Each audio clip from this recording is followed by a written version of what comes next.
Hi everyone, welcome back to In Sync.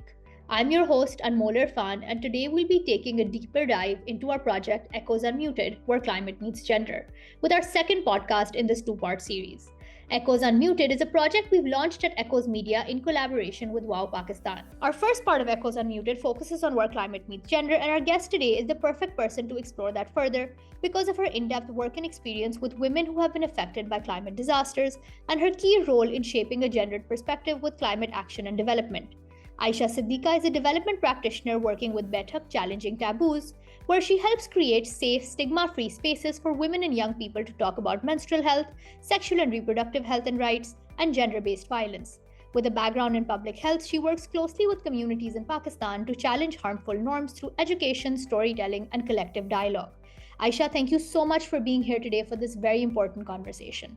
Hi everyone. So thank you so much Anmol for inviting me to your podcast. It is very nice to be here and looking forward to our conversation today. Yeah, so am I. I think we have so much to talk about, so let's jump right into it. But before we get into the serious work, I would love to know, with everything that you're doing and such an amazing background of your work, what really gets you out of bed in the morning? Yeah, that's a very nice question. So for me, on a personal level, if I talk about, it's the resilience and the hope that communities have attached to us, to our work, and they're very hopeful that the problems they are going through, they'll someday vanish because of the work we are doing along with them. So that is something that makes me motivated to wake up, that we have to do something for the communities, we have to work for them. We are the one of the hopes. So I think that is something that wakes me up in the morning. I love that. I think that is such amazing motivation for you to have and all of our listeners to be inspired by. But, I'm sure that your work isn't easy. You're out in the field working directly with women and girls affected by floods, climate change, and all of the million issues that come with it. What is the one thing that has stood out to you the most regarding how climate change has impacted women and girls? So one of the things is that women and young girls face invisible kind of struggle during the climate change that not many of the people in the working or in the government notice that. So for example, when floods hit, their needs, whether they're menstrual products, privacy, or healthcare, are rarely prioritized. Many women have told us themselves that they have endured all these things very quietly or without telling anybody else. So it reminds us that climate change is not just an environmental issue. It's deeply gendered, and it affects the women's dignity, safety, and also the health of the women and young girls. Definitely. And yet, this is still something that we see is not talked about within the larger development policy, even climate action space, right? What are some of the misconceptions that people have around how climate impacts gender in Pakistan? So, one of the misconceptions that people think is that climate change affects everybody equally. That is not true. It affects differently for a person, for a male, for a female, for a child, and even for the disabled. It's entirely different for people who are disabled or handicapped in some way. So every gender or every person has specific barriers, from limited mobility to unequal access of resources, also unequal access to relief. And another misconception is that gender work in climate means only involving women. We do not only involve women when we are working for the climate gendered effect of climate. We also involve the young youth, the disabled, the gender specific individuals. So these are a few things that people think that climate change, that are a few misconceptions of climate change. And also we work around equity and inclusion. So people think about equity and inclusion as something only related to women when we talk about feminism, or when we talk about the misconceptions around climate change. 100%. There's so many misconceptions, like you said, about people thinking that men are left out of the conversation, that women are not affected in these specific ways. And that creates a lot of silence, I feel. We've had so many articles come out recently. Amazing writers have written for us right now about these issues. And there's a lot of silence around not just menstrual health, which is being talked about a little bit more now, but about, like you said, women's dignity, their safety, their health in general. We had an amazing article right now written about how women are silently suffering from diabetes because they don't have the kind of resources they need for health, right? And mental health is something that is still very ignored in Pakistan. How are you and BETHUK as a whole working towards better mental health within your work? You're helping these communities navigate trauma from climate disasters that comes directly from as a result of what they're facing and what they're surviving. Yeah, so at BETHUK, we try to integrate mental health in all our programs instead of treating it as a separate issue. We recently went to Gilgit-Baltistan and we talked to the on-ground community workers and the people who were directly working during the flood affected, and we are planning a new program for them for their emotional first aid support and something like that. Also, during climate emergencies, we focus on restoring a sense of safety and belonging, because healing is not just about services, it's about being heard and supported. So we try to listen to the communities, we try to empathize with them. Also, when we write grants or when we talk to different organizations to fund us, we also keep a budget for mental health for the team, where they can that fund is something that the team can use for themselves, whatever suits best to the team members. For example, some might use the fund for therapy, some might use it for something that helps them make their mental health a bit better. So these are some of the ways we integrate mental health in our work. Definitely. And you've touched a little bit upon what the team is doing, but I'm sure that this kind of work, when you're out in the field, when you're working with these kind of very heavy conversations and people who have lost so much, it can take a toll on you and the rest of the team as well. So how are you doing other stuff to navigate your own well-being while making sure that you're still doing justice to the people that you're helping? So yeah, it can definitely be emotionally heavy sometimes. And if I'm talking about myself, so I have learned to set boundaries, and I try taking breaks when needed, even if they are small breaks. Also, we have our weekends off. So weekends, we do not talk about our work during weekends. So we try to engage in some other conversations. We try to spend time with our families, and having a support team at BETHUK helps a lot. We check in on each other and try to process what we see together. For example, when we come back from our study drive, or when we come back from talking to a community and we are emotionally overwhelmed, we talk. We vent out the information we have and what we observed during all the talks, and what was something that was something that hit me personally or hit me emotionally. We talk about it. So talking helps a lot. Also, I have also realized that sustainability applies to us as individuals also. If we are burned out, we can't serve communities effectively. So that is why we take breaks in between. We also do a few events. I won't say that events, a few activities in our team. We go to dinners, we also went to shopping once, and that was very fun. So we do such activities to make ourselves light to the emotional things we are going through. So I love that you guys are doing all of these things for yourself, right? And it's like you said, it is something that makes your efforts more sustainable, even if people don't always see it as that. And I think it's interesting that you brought out the word sustainability.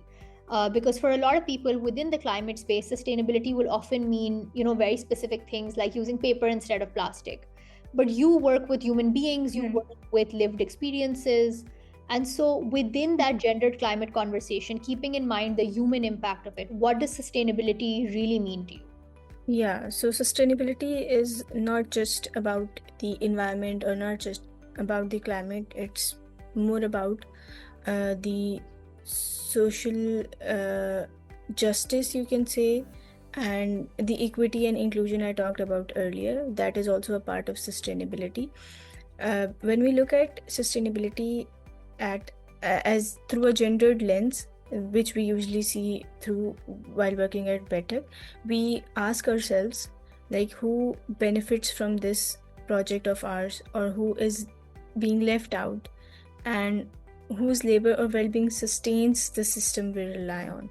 So these are a few things we talk about when we work around sustainability. For example, in many communities, we see that women or girls are the ones fetching water, managing household resources, or caring for the families during climate crisis.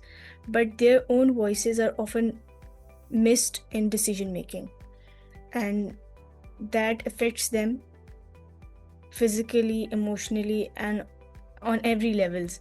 So if we talk about sustainability, a gendered approach would be to ensure that their voice is also included during the decision making, and they are also part of not only the implementation phase of the project, but also the designing and also the monitoring phase of the you can say the whole project.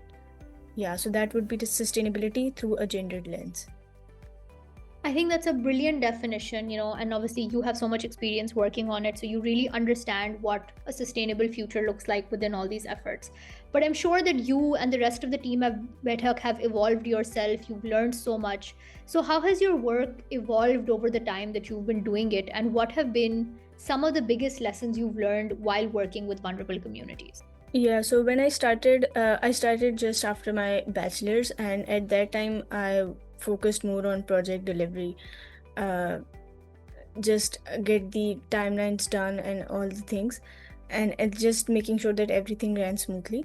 But over time, I have realized that listening deeply and adapting to the communities is something that produces the real impact in the projects. And one of my biggest lesson is that people already have the wisdom and the strength to lead change in their communities. Our role is just to create the conditions where that can happen, and they are able to do good for themselves. We just need to be the bridge between them and the people in the higher authorities, because the people in communities cannot directly reach to the people in higher communities. So we act as a bridge for them and make the things possible which they think are impossible for them. And what are some of those things? Because so many people still, when they come, to disaster victims or survivors with the lens of help, it's still very much a privileged lens, I feel, where they want to say, oh, we will do this for you, or we will give this to you. But what does it mean to empower them to do those things for themselves? Okay, so when government officials or when higher authorities or different INGOs go and they tell people that they'll do this and they'll do that, people already know nobody's going to do anything. And when we go in communities, we ask them what they have done so far, and they themselves have done too much for themselves. For example, we went to a community and that was flood affected recently in Gilgit-Baltistan, and when the flood had hit them, after 2 or 3 days they had themselves made a committee, and they were organizing everything by themselves, and every ration was coming at their places. Even menstrual kits were being provided at their homes, and they had contacted everybody and asked them to send them rations. And that was such an example of communal, you can say, it's an example of community, I would say. And the only loophole they had was there was no women in the committee. Other than that, they were doing very great, and we asked them why they were not having any women in their committee. So they told that it's not easy for a woman to sit for the whole day in the committee and do meetings. And we suggested them that no, it's not that difficult. It could be your daughter, it could be your wife, and they can be sitting along with you and doing all the decision making along with you. So people do have everything figured out to how to do it when we are hit, and how to who to contact and who are the first ones to give care. They know everything. They just need resources to do it properly. And obviously when someone does something so big, I think they do need appreciation also for what they have done so far for their communities. So yeah, these are the two things I think that are important for a community, and that could be solutions to communities that are hit by certain climate disasters. Definitely. And I think I love that, you acknowledge their efforts even while you were trying to get them to improve and have a more gender just lens on their actions as well. And that actually links really well to what I was hoping you could, help our listeners be a part of as well. With that, what are the immediate solutions that, anyone who listens to this podcast and is inspired to take action, what can they be part of in a way that is still gender just, and again still following that gendered lens, so we are including everyone within the solution? Yeah, so if I talk about on the individual level, so small changes matter a lot. We think that what would happen if I do not throw this particular thing in the dustbin. It does matter when we do it collectively, but small changes do matter, from reducing waste and water use to supporting local initiatives, or just starting a conversation about the environmental issues and the gender lens. Also, beyond that, being informed and empathetic is very important. When people understand how climate connects to gender, health, uh, and livelihoods, they are more likely to take meaningful action. So I think people should read more, should get involved in what is being published these days, what are the things happening all around the world, what are some other solutions that other countries have tried doing in their places and they have resulted in some effective outcomes. So yeah, that would be some of the solutions, immediate solutions. And are there any solutions that other countries have implemented that you think would be a good place to start off in Pakistan?